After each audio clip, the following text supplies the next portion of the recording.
Hey, what's going on everyone? In this video we're doing a review of the new Nexus 4 phone, and here it is. First off, I'd like to apologize if you find this video too long. It's just because this is a non-contract device which I purchased for $360 Canadian for the 16GB version.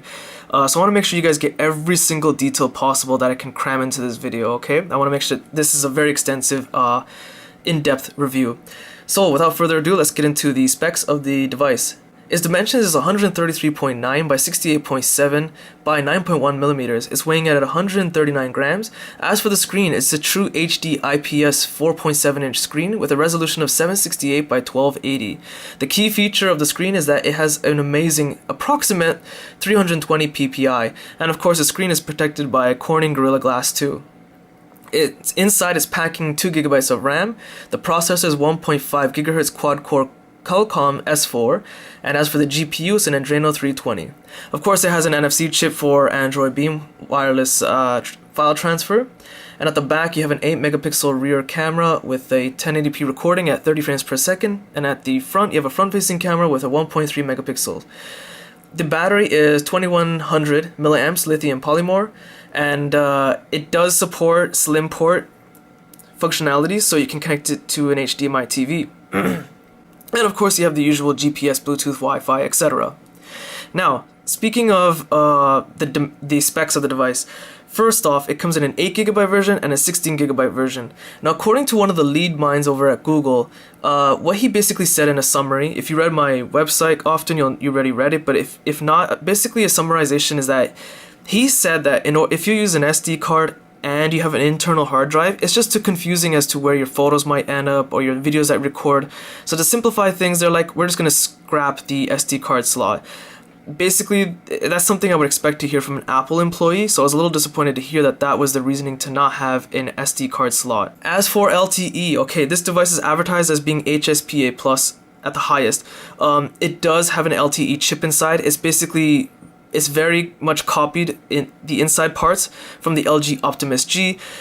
After some people had physically opened it up, they discovered that there's an LTE chip, and as of this date recording, some people in Canada were able to access some of the radio settings by typing in a special code into the dialer, and they are able to make LTE speeds run here in Canada on the big three companies, which, you know, basically rip you off. As for Americans, I believe it will work on T-Mobile, but for AT&T, Sprint, etc., I'm not sure. So LTE does work, it's just Google didn't enable it, neither did LG. At the front, you basically have your sensors at the top left. At the top right, you have your front-facing camera, the screen. The buttons, the back button, home button, etc. are on-screen buttons. They are not physical buttons. And at the bottom here, you'll get your notification LED light, which pulses. At the bottom, as I mentioned, this is the micro USB port for charging or for plugging into your computer, and it also acts as a slim port. So you have to get a slim port adapter in order to plug it to your TV. And here is the first microphone. Over on the left, you have your SIM card tray, which comes with an ejection tool. If you lose it, you can just probably use like a paper clip and just press this little silver port right there to eject it. You have your volume rocker. At the top, you have your 3.5mm headphone jack, the second microphone, and over on the right, you have your power button. At the back, the back is made out of glass, which a lot of people have been complaining about. My honest opinion is that why would you want to be tossing the back of your phone anyway? It's a smartphone. You should be careful with it in the first place, so I personally don't see that as a negative. The camera, the flash, and the overall feel of the device is quite nice. It's not curved like my Galaxy S2 LTE. It has a straight edge, then a straight edge down, but it's still very ergonomical, feels very comfortable to hold in the hand, and despite the back being like a plasticky type of glass, the grip is really nice. Okay, so when the device came out of the box, it didn't have the personalization of the lock screen, for example. I tried to force a system update, it wouldn't work. Then randomly 10 minutes later, it said, hey, you got an update. When I got the update, then I was able to access the customizable lock screen, as you can see. Okay, so basically tapping on the widget will allow you to unlock to the settings of that widget. Swiping over to the right will access the camera instantly.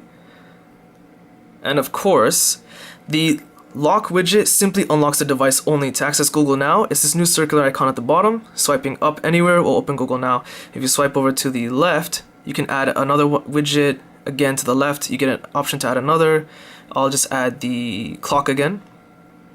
That's it. Easy as that. Okay, some of you might be wondering, okay, if the screen is only 4.7 inches big, can you notice how clear it is? My answer for that is absolutely yes. This thing just completely demolishes my Galaxy S2 LTE screen. It's so sharp.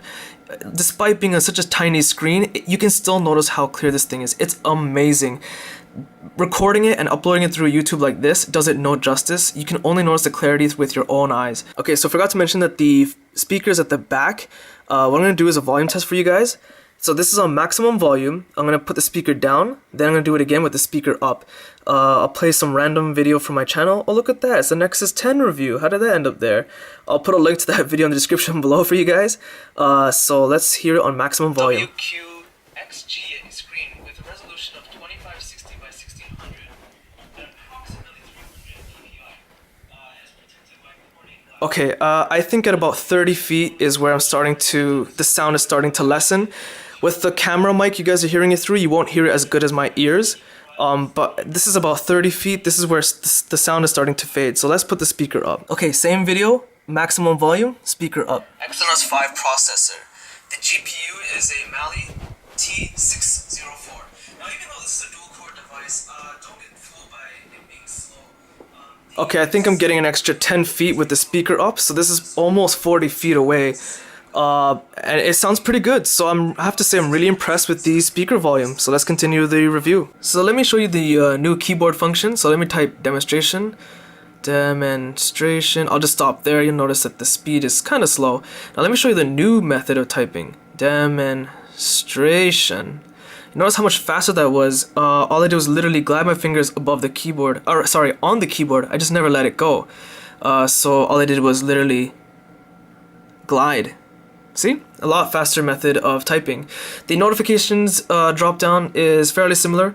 Depending on what kind of notification you get, so say a Gmail email, you can hit like a quick reply button, so it's kind of cool. Still not as good as CyanogenMod 10 though, to be honest. And if you hit the top right corner, you get a new quick settings menu. You can hit your profile to check out your Google Plus profile, etc. Adjust brightness, turn auto brightness on and off, core system settings. Your Wi-Fi networks, you can finally quickly toggle turning data on and off. This is a feature that's been overdue, like from the beginning of Android. I'm not sure what took so long, but finally you can quickly toggle mobile data on and off. Your battery percentage, tapping on it will show you actual battery usage.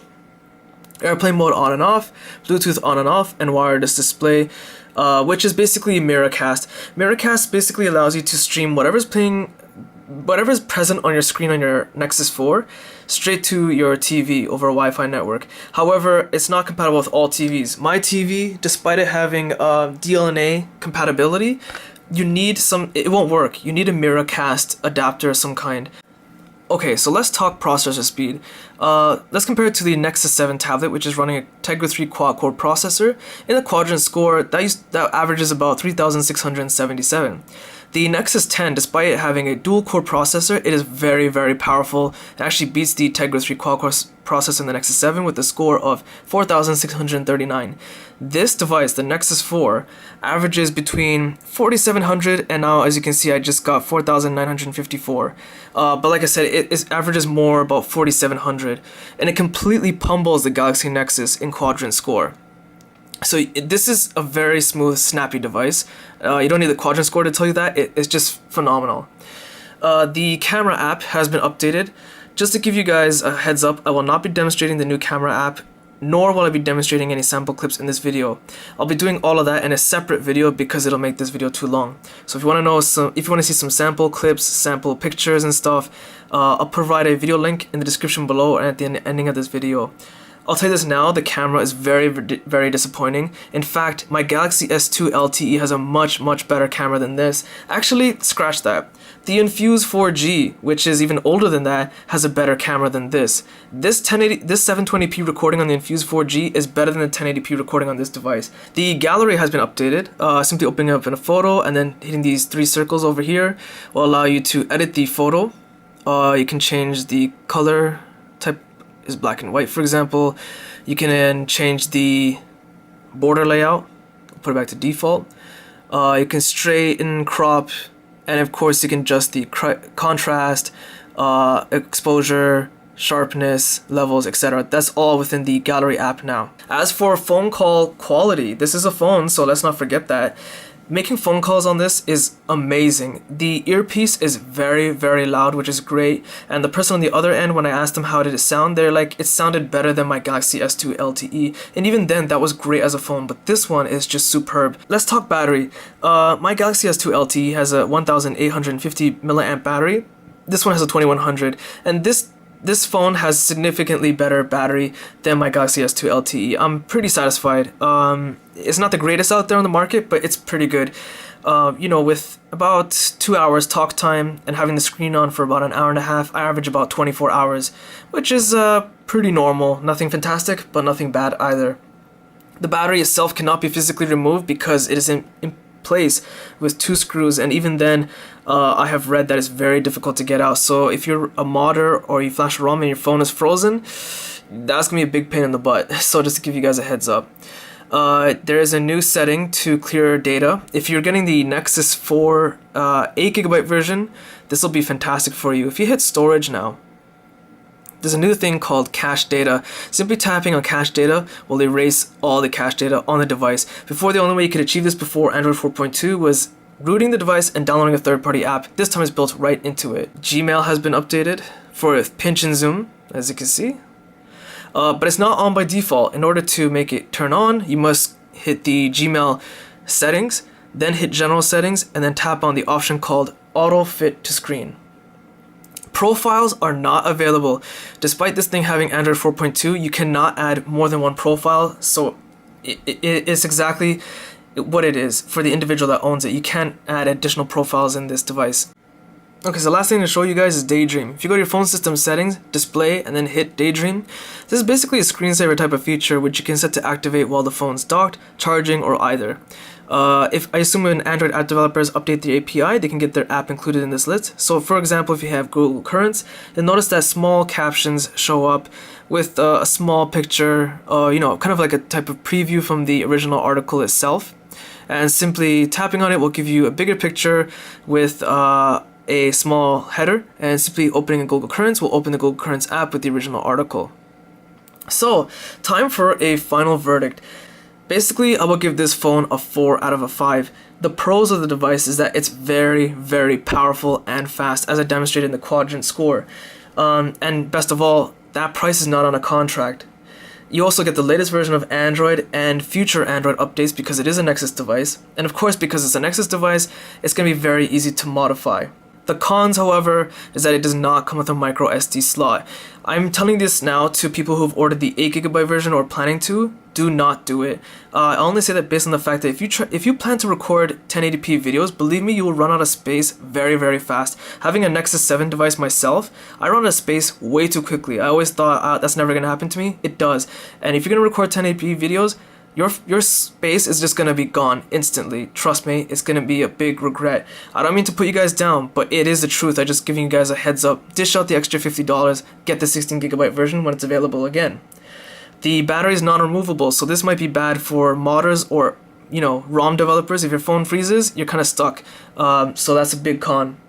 There's no LTE support out of the box, despite there being an LTE chip, which is a big disappointment, and no one knows why LG did that. And lastly, the last con is of course the horrible video recording on this thing. It picks up every single bit of sound. The microphone is too sensitive for picking up sound, and of course the picture quality and video recording is actually bad. The biggest saving grace is of course the powerful parts inside with the great price. That's what gives it a very high score of a 4 out of 5. So last thing, people want to know how would it handle games. I will do that in a separate video. I can't do that right now because it'll take me a couple hours to download a few very high intensive graphic games, so please be patient. I'll have that up very soon for you guys. That's my review. If you found it useful, check out my website in the description below. Hit the like button, it does help. Subscribe, and thanks for watching.